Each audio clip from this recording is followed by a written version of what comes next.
Chapter 4 The Corpse Found. The Halloween moon was full. Except for her receding chin, Turtle Wexler looked every inch the witch, her dark, unbraided hair streaming wild in the wind from under her peaked hat, a putty wart pasted on her small beaked nose. If only she could fly to Westinghouse on a broomstick instead of scrambling over rocks on all fours. What with all she had to carry. Under the long black cape, the pockets of her jeans bulged with necessities for the night's dangerous vigil. Doug, who had already reached the top of the cliff and taken his station behind the maple on the lawn. The track star was chosen timekeeper because he could run faster than anyone in the state of Wisconsin. Here she comes, it's about time. Shivering knee-deep in damp leaves that couldn't do his leg muscles much good, he readied his thumb on the button of the stopwatch. Turtle squinted into the blackness that lay within the open French doors. Open, as if someone or something was expecting her. There's no such thing as ghosts. Besides, all you had to do is speak friendly-like to them. Ghosts, like dogs, know when a person's scared. Ghosts or worse, Otis Amber had said. Well, not even the worst could hurt Turtle Wexler. She was pure of heart and deed. She only kicked shins in self-defense, so that couldn't count against her. She wasn't scared. She was not scared. Hurry up! That was Doug from behind the tree. At $2 a minute, 25 minutes would pay for a subscription to the Wall Street Journal. She could stay all night. She was prepared. Turtle checked her pockets. 2 sandwiches, Sandy's flask filled with orange pop, a flashlight, her mother's silver cross to ward off vampires. The putty wart on her nose, soaked in Angela's perfume in the event she was locked up with a stinking corpse, was clogging her nostrils with sticky sweetness. Turtle took a deep breath of chill night air and flinched with pain. She was afraid of dentists, not ghosts or... Don't think about purple waves. Think about $2 a minute. Now, 1, 2, 3, 3.5, go! Doug checked his stopwatch. 9 minutes. 10 minutes. 11 minutes. Suddenly a terrific scream, a terrified scream, a young girl's scream, pierced the night. Should he go in, or was this one of the brat's tricks? Another scream, closer. Eee! Clutching the bunched cape around her waist, Turtle came out of the Westinghouse. Eee! Turtle had seen the corpse in the Westinghouse, but it was not rotting, and it was not sprawled on an oriental rug. The dead man was tucked in a 4-poster bed. A throbbing whisper. Purple, purple, or was it turtle, whatever it was scary, had beckoned her to the master bedroom on the 2nd floor, and maybe it was a dream? No, it couldn't be. She ached all over from the tumble down the stairs. The moon was down, the window dark. Turtle lay in the narrow bed in her narrow room, waiting, dark, still dark, waiting. At last, slow morning crept up the cliff and raised the Westinghouse, the house of whispers, the house of death. $2 times 12 minutes equals $24. Thud. The morning newspaper was flung against the front door. Turtle tiptoed through the sleeping apartment to retrieve it and climbed back into bed, the dead man staring at her from the front page. The face was younger, the short beard darker, but it was he, all right. Sam Westing, found dead. Found? No one else knew about the bedded down corpse except Doug, and he had not believed her. Then who found the body? The whisperer? Samuel W. Westing, the mysterious industrial, who disappeared 13 years ago, was found dead in his Westington mansion last night. He was 65 years old. The only child of immigrant parents, orphaned at the age of 12, self-educated, hard-working Samuel Westing saved his laborer's wages and bought a small paper mill. From these meager beginnings he built the giant Westing Paper Products Corporation and founded the city of Westington to house his thousands of workers and their families. His estate is estimated to be worth over $200 million. Turtle read that again.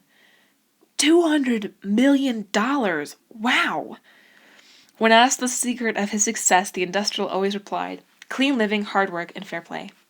Westing set his own example. He neither drank nor smoked and never gambled. Yet he was a dedicated gamesman and a master at chess. Turtle had been in the game room. That's where she picked up the billiard cue she had carried up the stairs as a weapon. A great patriot, Samuel Westing was famous for his fun-filled 4th of July celebrations. Whether disguised as Ben Franklin or a lowly drummer boy, he always acted a role in the elaborately staged pageants, which he wrote and directed. Perhaps best remembered was his surprise portrayal of Betsy Ross.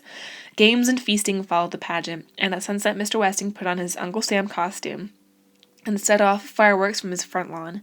The spectacular pyrotechnic display could be viewed 30 miles away.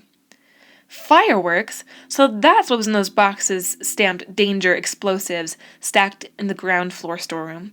What a pyrotechnic display that would make if they all went off at the same time. The Paper King's later years were marred by tragedy. His only daughter Violet drowned on the eve of her wedding, and 2 years later his troubled wife deserted their home. Although Mr. Westing obtained a divorce, he never remarried. 5 years later, he was sued by an inventor over rights to the disposable paper diaper. On his way to court, Samuel Westing and his friend Dr. Sidney Sykes were involved in a near-fatal automobile accident. Both men were hospitalized with severe injuries. Sykes resumed his Westington medical practice and the post of county coroner, but Westing disappeared from sight. It was rumored, but never confirmed, that he controlled the vast Westing Paper Products Corporation from a private island in the South Seas. He is still listed as chairman of the board. We are as surprised as you are and deeply saddened, a spokesman for Julian R. Eastman, president and chief executive officer of the corporation, stated when informed that Westing's body was found in his lakeside home. Dr. Sykes' response was, "A tragic end to a tragic life. Sam Westing was a truly great and important man. The funeral will be private. The executor of the Westing estate said the deceased requested that, in place of flowers, donations be sent to Blind Bowlers of America." Turtle turned the page of the newspaper, but that was all. That was all? There was no mention of how the body was found. There was no mention of the envelope propped on the bedside table on which a shaky hand was scrawled, "If I am found dead, in bed." She had been edging her way against the four-poster, reading the words in the beam of the flashlight, when she felt the hand, the waxy, dead hand, that lay on the red, white, and blue quilt. Through her scream, she had seen the white-bearded face. She remembered running, tripping over the billiard cue, falling down the stairs, denting Sandy's flask, and dropping everything else. There was no mention of 2 suspicious peanut butter and jelly sandwiches on the premises, or a flashlight, or a silver cross on a chain. There was no mention of prowlers, no mention of anyone having seen a witch, no mention of footprints on the lawn, track shoes and sneakers size 6. Oh well, she had nothing to fear, other than losing her mother's cross.